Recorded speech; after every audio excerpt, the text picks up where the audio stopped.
Hey guys, welcome back to my channel. I am Danielle, aka Stitcherista here on YouTube, and today is going to be another diamond paint with me while I continue working on Treasure Studios Art Cherry Blossom by Lizzie Falcon. And it will be a true crime story time as well. We have another old one today. Love the old ones. But first we'll chat like we always do. So today is Monday, July 19th. Getting through July, right? Hot AF here right now. Like, I don't know about yesterday because I don't think I went outside at all yesterday. But the other couple days, holy hell. So if you've watched my channel the past couple of days, I've been cranking the videos out.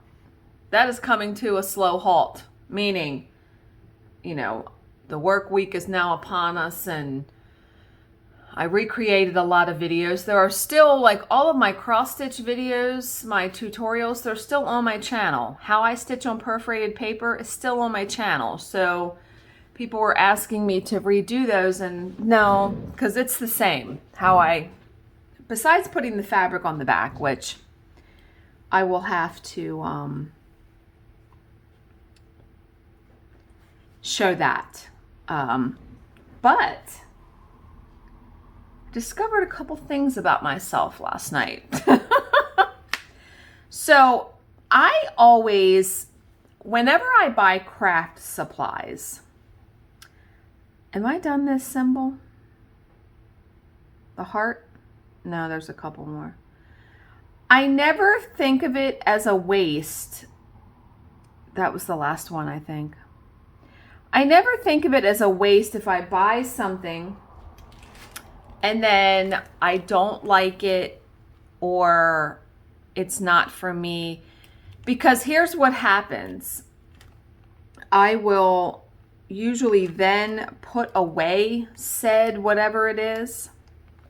Because you never know down the road if your tastes change or your abilities change or anything like that to where you could do this craft again. Not saying you should have 8,000 different craft supply. Do you understand what I'm saying? Okay. So, what symbol now? Let's do the, what is that, number 3? Yeah, when I put these back out, I didn't put them in any sort of order, the bags on my table, so kind of having to look. But there aren't that many colors, so not a big deal. Okay. Let's talk counted canvas for a second. Needlepoint. Now, the needlepoint pieces I had done were, man, it had to be 6, 7 years ago. I think something like that. And I had no problem with it. I enjoyed it. So, you know, I bought the Needle Delights Originals kit, Strawberry Shortcake. I spent yesterday, I wound up winding the watercolors onto bobbins. The bobbins I bought at Hobby Lobby. I even went so far as to draw the outline of the first square on the canvas because my plan was to start stitching it last night when Bill went to bed.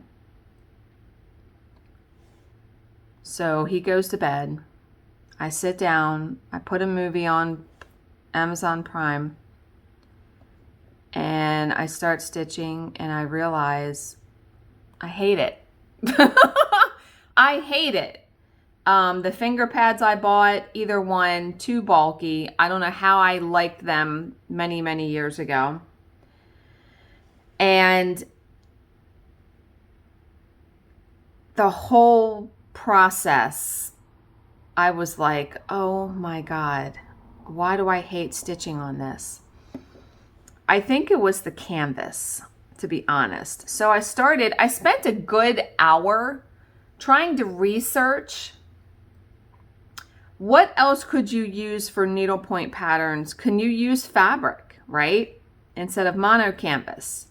The canvas is it has that stiffness because if you're doing needlepoint stitches, it can warp things, like especially continental stitch or tent stitch. So that's why I think they use mono canvas. But they do have what's called 24 count Congress cloth, but I'm like, 24 count? Am I trying to like kill myself here? So last night on 123 Stitch, I ordered a piece of 18 count Aida because I want to see if could I do it on 18 count Aida, right? Or I ordered a piece of 24 count Congress cloth. Like I said, all of this stuff, trying it out, I don't ever feel like it's a waste of money, because if it's going to get me to something that I enjoy immensely, it's well worth it. So that was the bad part of the evening craft-wise, because I put that project away for right now. I know. But then I pulled out my new cross stitch start, which is the Hocus Pocus coffee piece from the Just Cross Stitch Halloween issue. Now, I had bought a piece of 28 count Joblin even weave to work on it because I couldn't find a piece of Aida that I had either in my stash or that was at the stitching post when I went on Saturday. As soon as I started stitching on Joblin, my love for Joblin has returned, and it's been years since I've stitched on even weave. I've stitched on Aida for quite a while now, and I loved stitching on the Joblin. I absolutely loved it. I was so happy, you have no idea, because the piece is going to look really good on this piece of fabric. And so I went on to 123 Stitch. They must think I came out of the depths of some cave, because in the past couple days I probably placed 3 orders with them. But I went on there, and they have a lot of Joblin on their site. So I went on there and I ordered a couple more colors that I didn't have in their hand-dyed Joblin, because that's what I really like. And that Sandcastle is a really nice neutral, so I ordered more of that. Yeah, I love Joblin again. I'm so happy. I'm just happy to really have my stitching bug back. You know, I love diamond painting, but at night, I mean, there really is nothing compared to starting off with a blank piece of fabric and all of these different color threads, and then you make the masterpiece on your canvas, on your fabric. Yeah, I mean, and like I said, so many people do it. All of the retreats I go to are needlework based, so it is just, and I cannot wait to get my Velky Pataki stand. Let's go. Come on, Velky Pataki. Send me my PayPal thing so I can pay and get my stitching stand. Really, I'm just hoping I have it by the retreat. Retreat's not till the end of September. Please, please God. I'm hoping. And I like working on a Q-snap because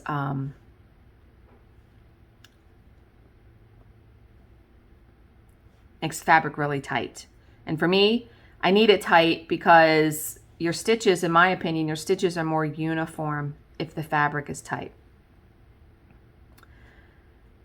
So yeah, I stitched, the most tedious part about this cross stitch piece is the border because it's all back stitch. But I did get a bit of it done. And what I think I'm going to do, because I sometimes do have tiny breaks throughout the day, the work day, I'm going to revive my cross stitch vlogs, meaning a long time ago when I was solely doing cross stitch videos on YouTube, I would record a little snippet every day showing my progress, showing any acquisitions I had purchased, like fabric or patterns as stuff came in the mail. And then I would put like 7 clips. I usually did it once a week. I would put some clips into one video and just title it cross stitch vlog and put the date. And a lot of people like that. So that may be what I do, because then you can see how a project progresses over the course of a week for sure. So yeah, I may start that today. And I'm probably going to be talking about the things I just talked about in here, as far as the counted canvas piece, finding my love of Joblin again. Oh no. Oh no, that's the right symbol, isn't it? Yeah. Because there are many stitchers that do not watch my true crime stuff. So I don't mind, talking about that again. But yeah, Bill, his fishing trip, if you didn't watch any of my videos over the weekend, he was only gone one day. The weather was not really cooperating for them, but he had a cold. And so he came home, he got home Friday night at like 11 p.m.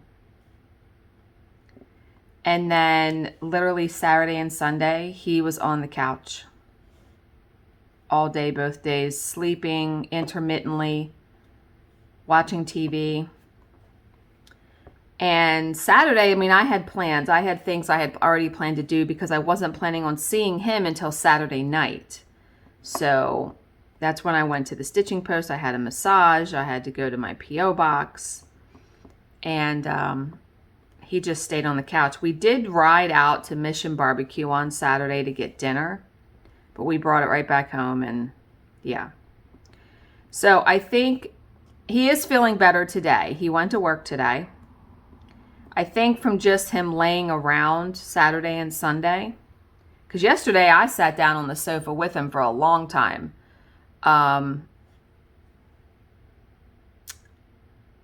I got done what I needed to get done by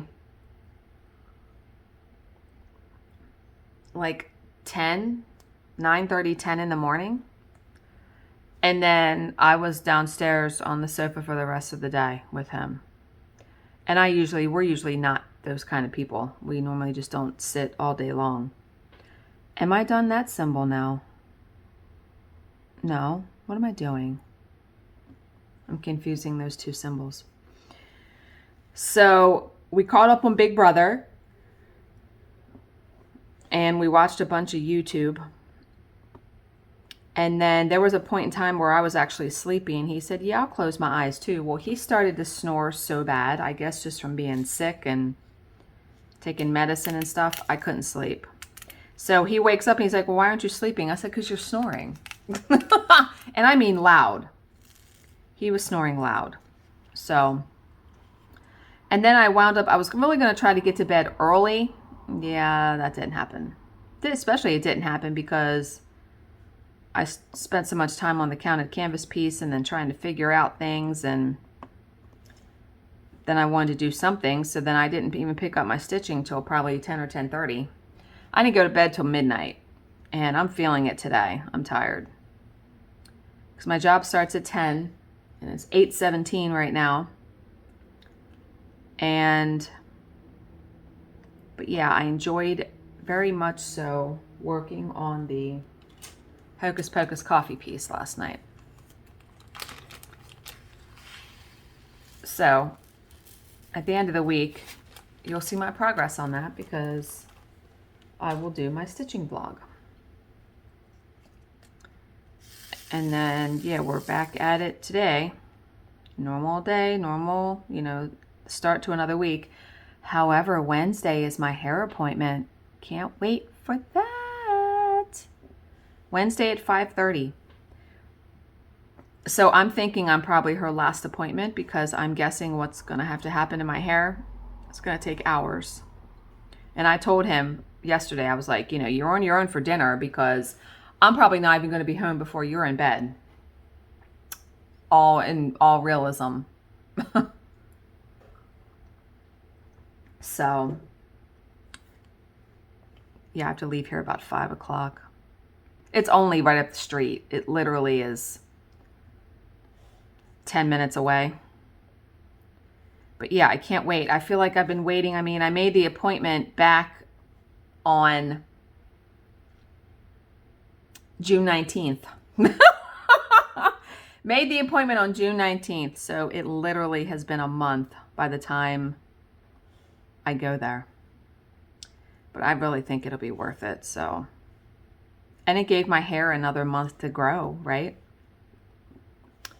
But yeah, I haven't seen her since, I haven't had my hair cut since the end of January. And I had a hair appointment scheduled with her for a trim in May, and I canceled it because of my hair. I just wanted it to grow a bit more. So she might say something about that. I don't know. But yeah, so it's been 7 months, 6 months since I've had my hair cut.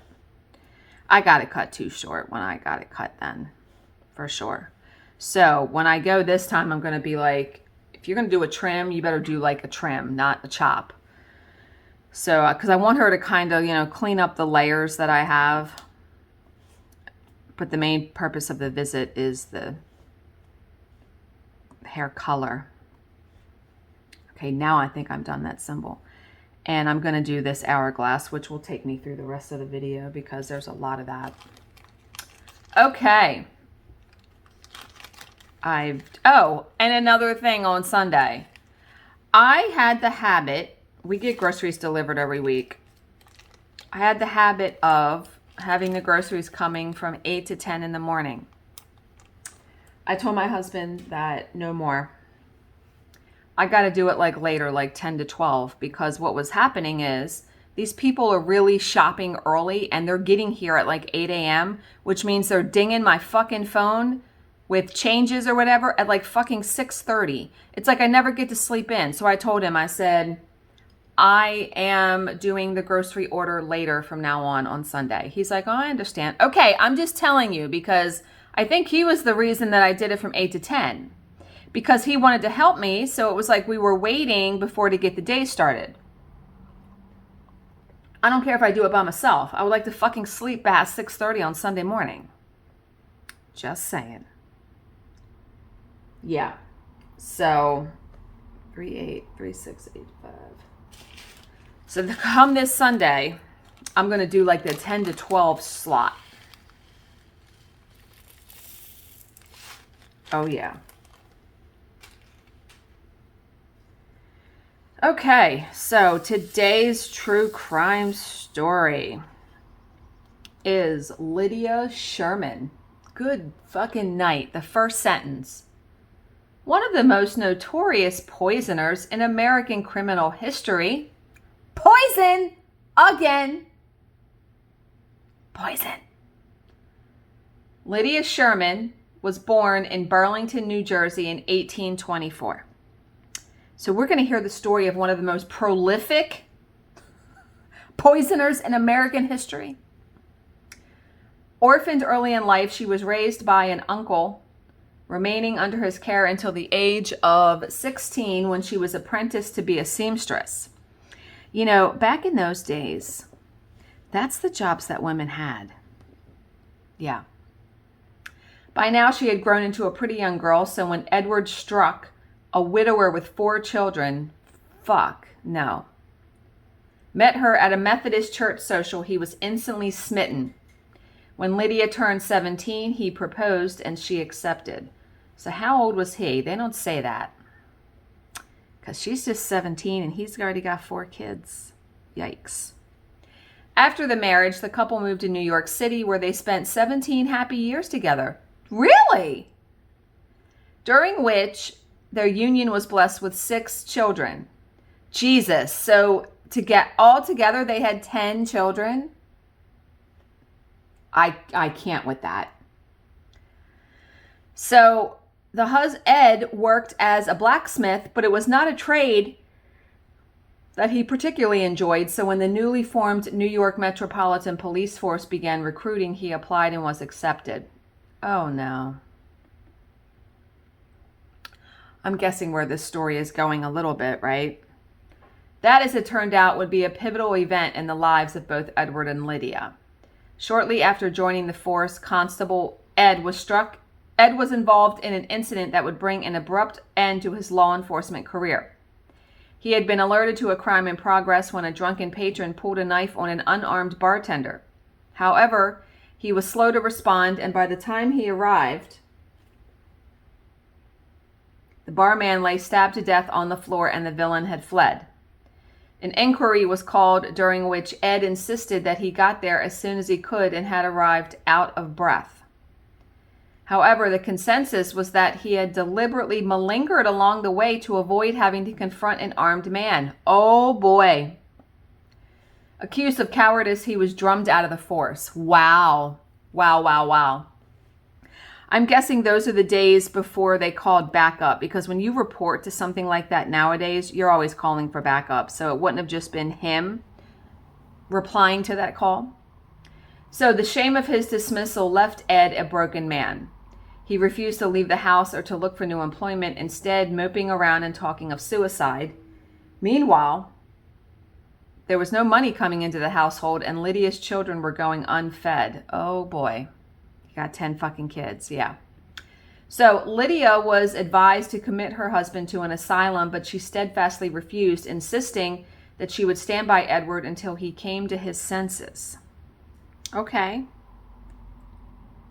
Inside, though, she must have been in turmoil. And must have been just very scared and afraid.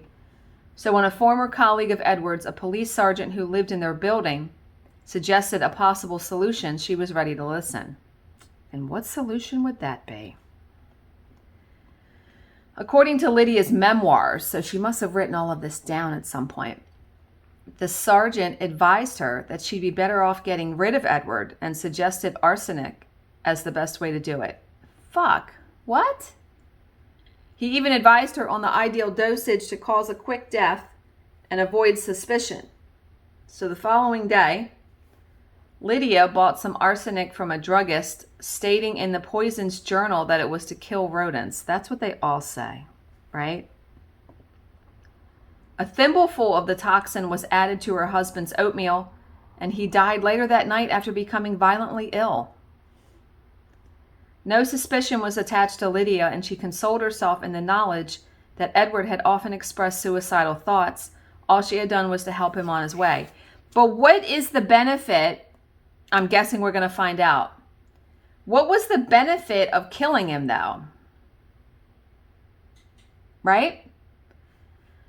So, says, however, the demise of Ed presented his widow with a new problem. How was she to cope with raising 6 children when she had no source of income? Okay, so I'm guessing his 4 other... Oh, wait a minute.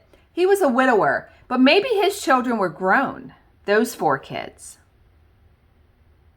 Maybe. The solution, when it came to her, was simple. Oh, no. No. No, no, no. She would have to lessen the number of mouths she had to feed. No, ma'am.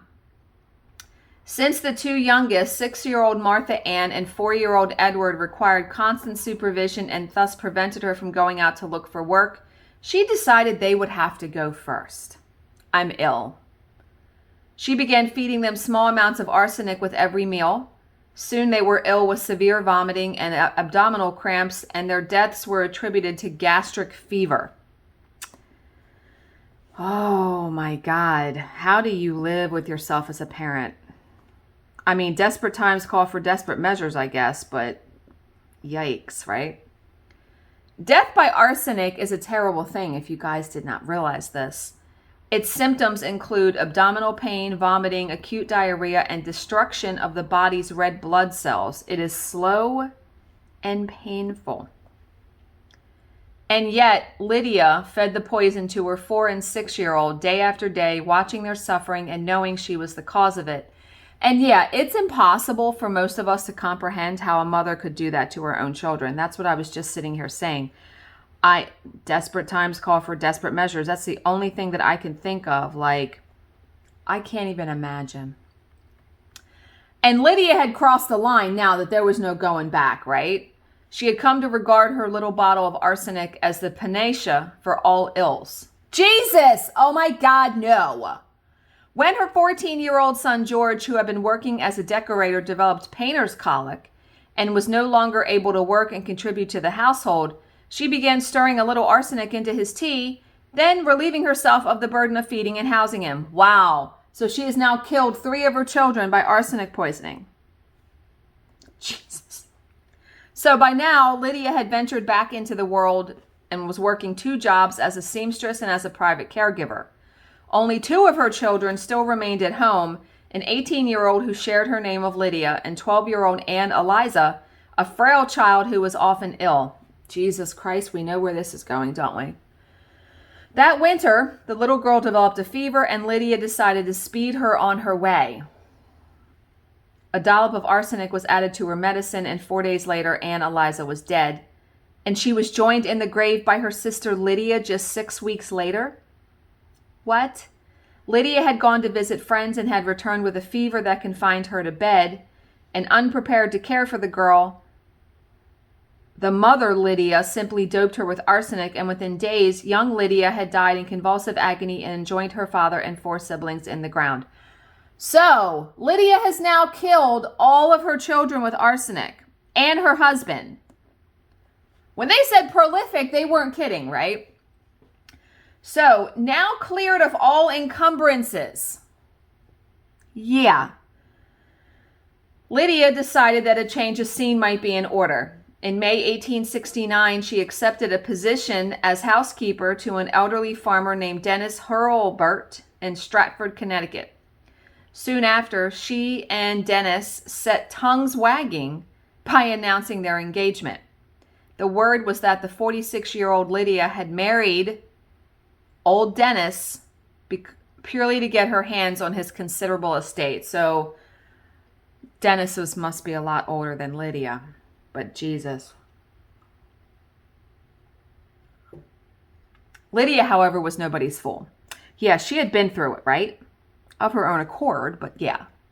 To the outside world, she appeared the very image of the devoted wife, fussing over her elderly husband at every opportunity. Dennis, in turn, saw fit to change his will, leaving all of his worldly possessions to his beloved Lydia.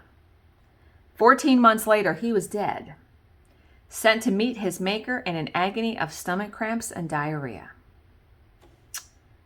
Oh, Lydia. Obviously, her ass is fucking caught because we wouldn't be telling this story, but... So, Lydia was now a substantially wealthy woman. And if money had been her primary motive for murder, then she could have tossed away her arsenic bottle and never had to harm a soul again. But financial gain, while welcomed as a lucrative sideline, had never been her motivation. The wanton way in which she disposed of her children marked her as a far more dangerous creature, a psychopath who derived pleasure from the suffering and death of others, and she was not done killing yet. Because why not? Why wouldn't you just take the money and run, basically? Just months after Dennis died, a widower named Horatio N. Sherman approached Lydia and asked if she would care for his 4-month-old son, Frankie. Oh boy. Lydia was quite taken with Horatio, and so she agreed. A short while after, he proposed, and Lydia accepted, marrying for a 3rd time in September of 1870. Lydia would soon come to regret her decision. Well, we know her solution, right? Her new husband was a hard-drinking alcoholic who often disappeared on week-long binges and seldom held down a job for very long. He also came with an additional encumbrance. He had 4 children and a mother who insisted on sticking around since she complained that Lydia wasn't caring properly for baby Frank. What the actual fuck? One night, while he was drunk and he and Lydia had gotten into yet another argument, Horatio blurted out that he wished Frank would die so that he would be rid of the old woman forever. Well, I'm guessing the 4 kids were grown. The baby, Frank, was the only baby. God, Jesus. To Lydia, that sounded like an invitation. No. But, so she began dosing the baby's bottle with arsenic, killing him within days. How do you kill an innocent baby? Then out of spite, what? Then out of spite, she also poisoned Horatio's 14-year-old daughter, Ada, who had once back-talked her. Wow, you don't want to get on this woman's bad side. Horatio was devastated by the deaths of his children. He blamed himself for speaking out in anger and wishing that Frank would die. And as for Ada, she had been his favorite, and he castigated himself constantly for not taking her to a doctor when she first became ill. In his remorse, he turned to the bottle and lost himself in a new spiral of drinking. Oh boy. When Lydia cut off his funds, he began selling off the household effects to fund his benders. Oh my. And eventually Lydia tired of it and spiked his brandy bottles. So 2 days later, he was dead. With Lydia suggesting he had died of alcohol poisoning. Wow, she has left quite the trail of bodies in her wake. But Lydia had overstepped the mark this time, right? For all of his vices, Horatio had been a strong and seemingly healthy man.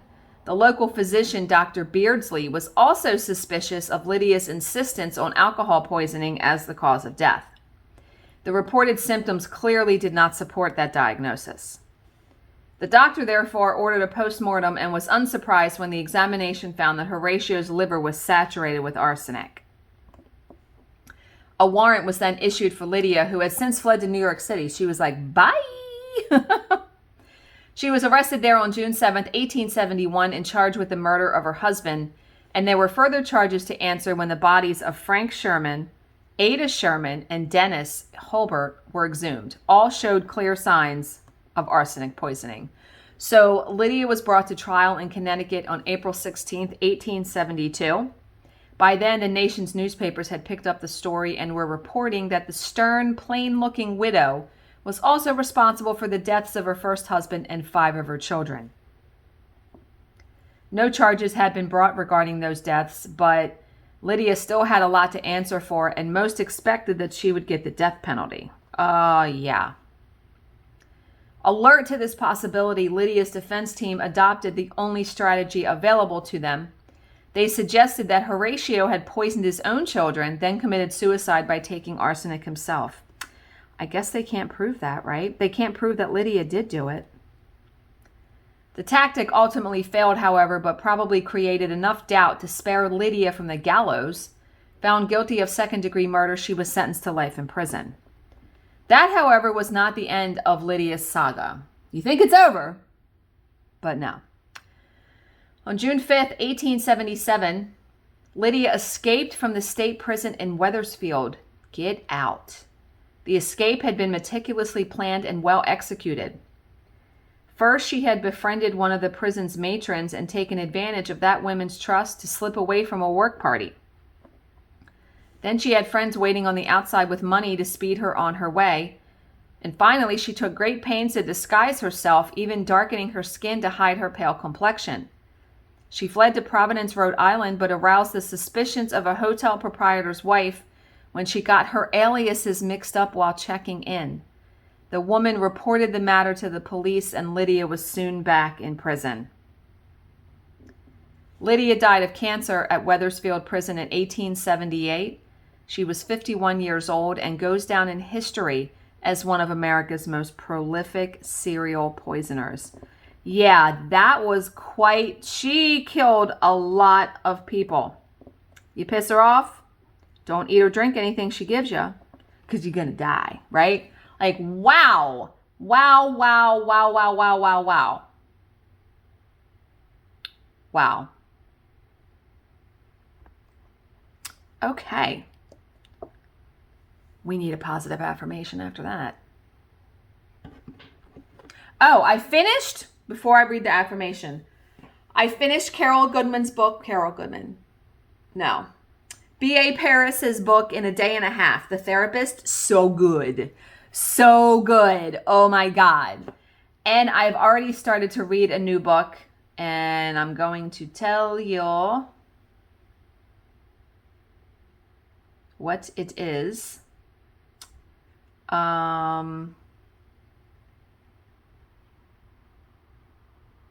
It is by Grady, Hendrix, and it is called The Final Girl Support Group. It's pretty good so far. So,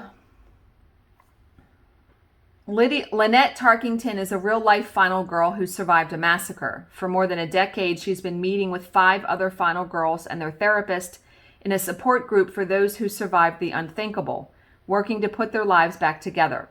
Then one woman misses a meeting and their worst fears are realized. Someone knows about the group and is determined to rip their lives apart again piece by piece.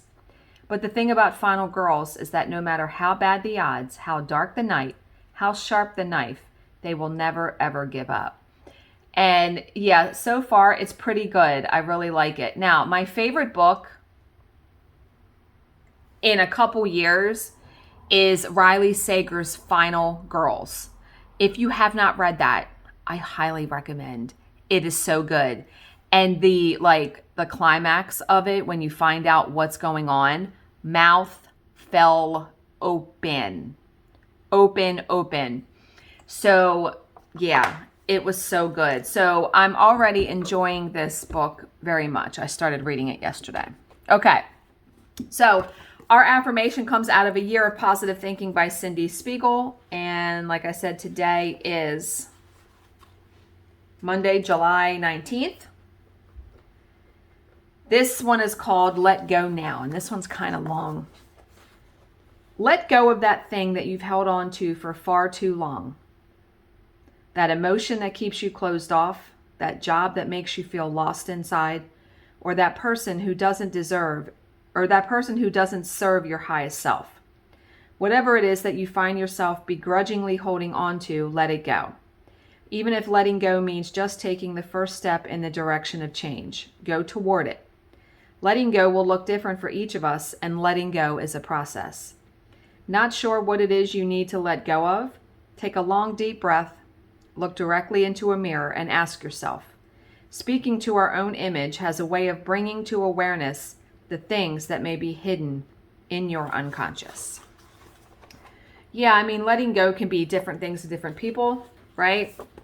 And just taking the first step to doing something like that can be cathartic, I think. So I hope you guys all have, I'm trying to find the light pad button. What the fuck? I hope you guys all have a fantastic Monday, the start of another week. As always, if you have any questions, please leave them in the comments section below, and I will answer them to the best of my ability. Thank you so much for watching and subscribing, and I will see you in my next video. Bye, guys.